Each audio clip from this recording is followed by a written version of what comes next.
Welcome everybody back to Boost in Motion, guys, and today we're going to talk about these universal rear adjustable links for the Q50 and Q60, also M37. But before I get into the video, guys, please watch this video. If you like this video, please hit the bell notification and hit subscribe. Otherwise than that, guys, let's get into the video. Alright guys, so don't change it yet. I know it says Godspeed and some of you guys don't like Godspeed, but let me just give a little history of the Q50 Q60 platform and why stabilizer links are really essential. Now, most of you guys are going to lower your car on drop springs, or you're going to lower your car on coilovers or even bags, right?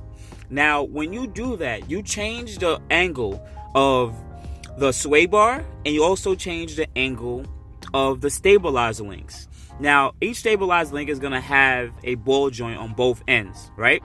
Now, most of the time, it's supposed to be right in the middle like this, or at least straight. When you guys lower your Q50, Q60, you guys don't know that you're actually expanding or pulling the ball joint out of its efficiency zone. So, for instance, I'm going to do it on video. You have the ball joint pushed like this in some cases, or the ball joint is pushed in like this. Now what happens over time is, of course, that ball joint goes bad and starts making these little suspension noises, because stabilized links make a lot of noise over time. But also, because it's out of its efficiency zone, it's easier to snap it, and based on how you have it pointed either out or in, you're actually loading up the sway bar on the front and rear. So this actually changes the characteristic of how the car handles and puts a lot of tension in the sway bar when you lower the car, which makes it give a lot. Well, this could actually add into wheel hop and a few other things.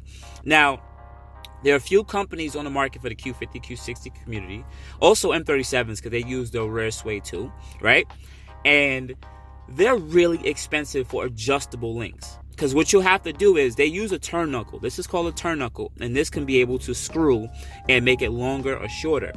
So they take a turn knuckle, and most aftermarket companies, they get rid of the rubber metal ball joints with the grease, and they go more to a metal solid ball joint, which is really good for circuit racing, autocross, and anything else where it's actually a lot of racing involved, not really necessarily for drag, right? And that is just too expensive. One, they're about $150 more just for the links, especially when links aren't that crucial. Hear me out, guys. They're not crucial. Not that crucial, because if this cracks and if a ball joint cracks, you can still drive the car. If it breaks, you can still drive the car. If a ball joint cracks on your control arm, you're dead. Or your lower control arm, you're dead. Some of you guys just hate the idea of Godspeed, but you guys gotta understand, it's just a stabilizer link.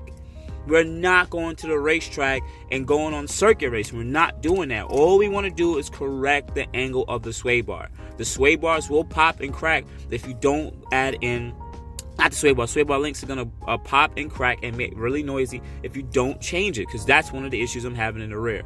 I'm gonna have a second set for the front. I'm gonna put the links all below.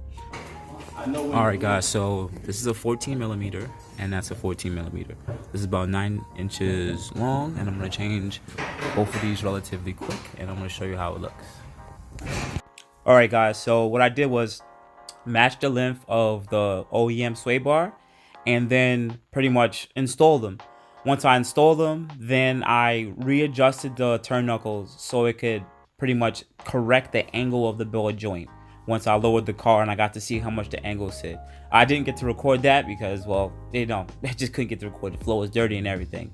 But I just matched the length, slid them in, make sure they fit nice and tight, and then I readjusted them once I added load back onto the suspension. Alright guys, so I reused the stock nuts that came with it. This is the Godspeed arm. Now you could be able to extend the arm all the way, and you can adjust the tightness and firmness right here so that it doesn't move and play. I did it on the side too, and yes guys, confirmed, you can definitely use these you can definitely use these in the place of the OEM stabilizer links. It's definitely great. I'm really happy with it. And later on I'm gonna have to readjust it when the car's on the floor, because you're supposed to install it when the car's on the floor so you can get the proper angle. But we'll check that out in the next clip. And like I said, guys, that clip never came up. I jury adjusted it when the car was on the floor, but otherwise than that, guys, the install was perfect. The noise went away from the stabilizer links. I definitely should have checked the old links in the video, but they definitely had some movement in play. But otherwise than that, guys, you can contact me at Boost in Motion on Instagram and Facebook, and also boostinmotion@gmail.com. You guys have a good morning, good afternoon, good night. Thank you, guys. Always hit subscribe with the bell notification.